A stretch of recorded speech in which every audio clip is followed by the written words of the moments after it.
messieurs, bienvenue dans Quête Fantasy, le numéro 16 ce soir. Voilà, on débute bien la troisième semaine, j'allais dire la première, alors on dirait que je suis bourré d'entrée. Voilà, Oh, bonjour monsieur Sardin, allez-vous bien? bien et vous? Très bien, très bien. Bon, sommaire de cette émission, on commence direct, hein, dans le vif du Alors, sujet.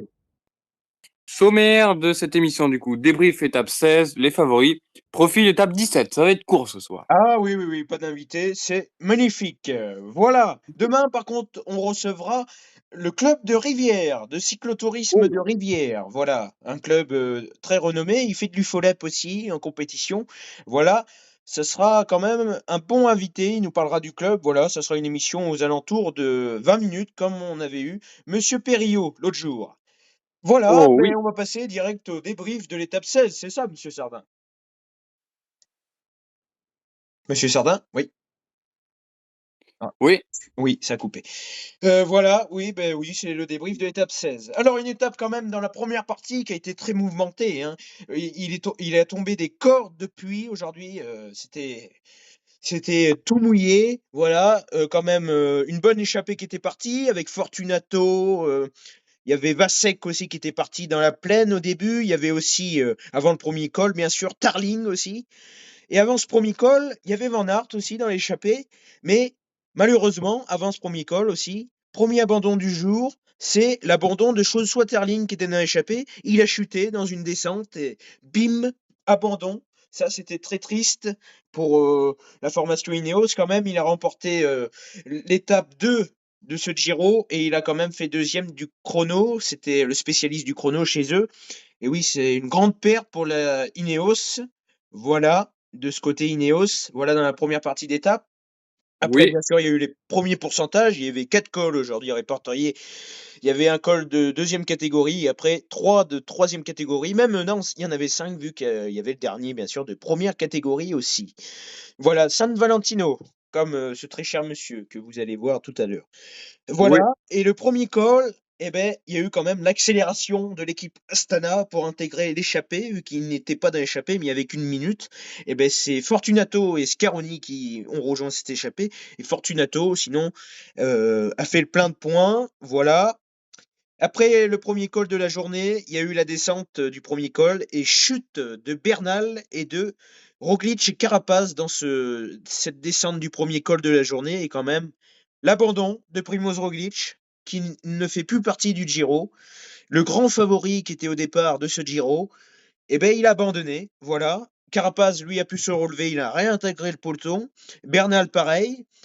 Bernal, après, au deuxième col, Fortunato aussi allait chercher les points. Van Aert a lâché dans le deuxième col, voilà. Premier de première catégorie. Le deuxième col de première catégorie, donc le troisième col de la journée, a fait des dégâts, vu que Juan Ayuso, c'était à 50 km de l'arrivée, Juan Ayuso a lâché, et c'était aussi le grand favori de ce Giro avec Primoz Roglic, et il a lâché. Il a laissé ce soir 15 minutes quand même. Il était troisième au général ce soir. Voilà, il y a eu du mouvement, Monsieur Sardin, c'était peut-être l'étape redoutée, même avec ces conditions. Et il a fait beau quand même sur la dernière partie d'étape. Et maintenant, on va passer sur la dernière partie d'étape aussi. Il y avait un coureur oui. de la Tudor, un Suisse, qui était parti. Malheureusement, un gros travail de l'équipe Astana, de Scaroni et de notre ami Fortunato qui a fait le travail pour Scaroni. Et bien ils l'ont rejoint avant le kilomètre Red Bull. Scaroni est parti et Fortunato a laissé notre cher Cepeda de la Movistar et ils ont été faire doubler ce soir. C'est quand même magnifique pour la XDS Astana. Ils ont besoin de points, mais je crois bien qu'ils sont déjà plus relégables ce soir au classement UCI. Voilà. Très important le classement UCI, c'est sur 3 ans et ils étaient relégables très loin même il y a un an et là ils font une remontée exceptionnelle. On en parle depuis ce Giro et on en parlera encore peut-être au Tour de France, même à la Vuelta, c'est impressionnant. Voilà, Oui. sinon, côté favori, il y a eu la dernière ascension. Bernal a repris le groupe, mais Bernal a lâché dès les premiers mètres de la dernière ascension. Voilà, Bernal qui était bien placé quand même. Voilà, sinon, il y avait quand même un groupe avec Derek J, les hommes forts de ce Giro. Derek J, Simon Yates, Carapaz. Et il y avait Adam Yates qui faisait un tempo pour le maillot rose, Isaac Del Toro. Voilà. Mais c'est la première branderie qui a fait très mal. aux autres favoris. C'est Carapaz aujourd'hui qui reprend quand même 1 minute 50 à Isaac Del Toro. Il était à 2 minutes 20 ce matin. Ce soir, il y a 35 secondes d'Isaac Del Toro. Il est deuxième Carapaz du classement général. Et Simon Yates qui a aussi beaucoup récupéré de temps aujourd'hui. Il a repris 50 secondes à Isaac Del Toro. Isaac Del Toro a eu très chaud aujourd'hui et il est toujours leader, mais pour 20 secondes et 35 secondes et 40 secondes sur Simon Yates. Voilà. Il y a beaucoup de mouvements aujourd'hui. Et Derek J qui fait son entrée dans le top 5. Et même il était cinquième, mais il est quatrième ce soir.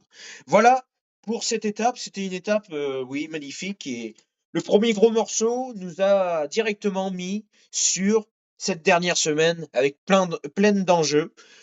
Voilà, on va passer aux favoris. Ben, comme je vous l'ai dit, hein, quand même, les favoris ont été au mouvement aujourd'hui. Bon, après, évidemment, et quand même, grosse déception pour Roglic, hein, quand même, qui a chuté, mais beaucoup de chutes l'autre jour aussi, plus l'étape des chemins blancs il y a une semaine de ça.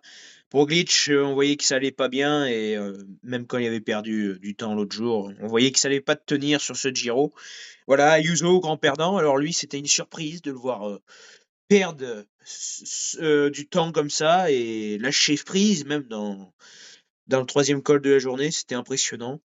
Bernal aussi, bon après il est tombé, mais il est quand même encore dans le top 10, alors il pourra peut-être aller jouer. Et quand même pour la Red Bull Bora, il y a quand même un coureur qui a été dans l'échappée aujourd'hui, Rinaldi, et il est quand même 10e ce soir, mais bon à 4 minutes 54, voilà, il y a quand même un membre de la Bora gros dans le top 10, mais ça fait loin quand même. Voilà pour ce débrief, monsieur Sardin, et pour les favoris aussi. On va passer au profil de l'étape 17 demain. 17, voilà, l'étape de demain. Alors, Saint-Michel, Al Adig. Pour ce profil de l'étape de demain. Oui, profil étape 17. Saint-Michel, Al Adig, Bormio, 155 km, mercredi 28 mai 2025. Une nouvelle occasion pour les purs grimpeurs. L'approche de la première difficulté du jour devrait permettre à une échappée de costaud de prendre le large. Puis les grands manœuvres pourront s'enclencher dans le Passo del Tonal, 15 km 2 à 6% avant l'épouvantail de cette étape, le Morti Rollo, escaladé par son versant sud, 12,6 km à 7,6% et des pentes à 16% au sommet. Il restera 47 km parcourir pour rallier Bormio.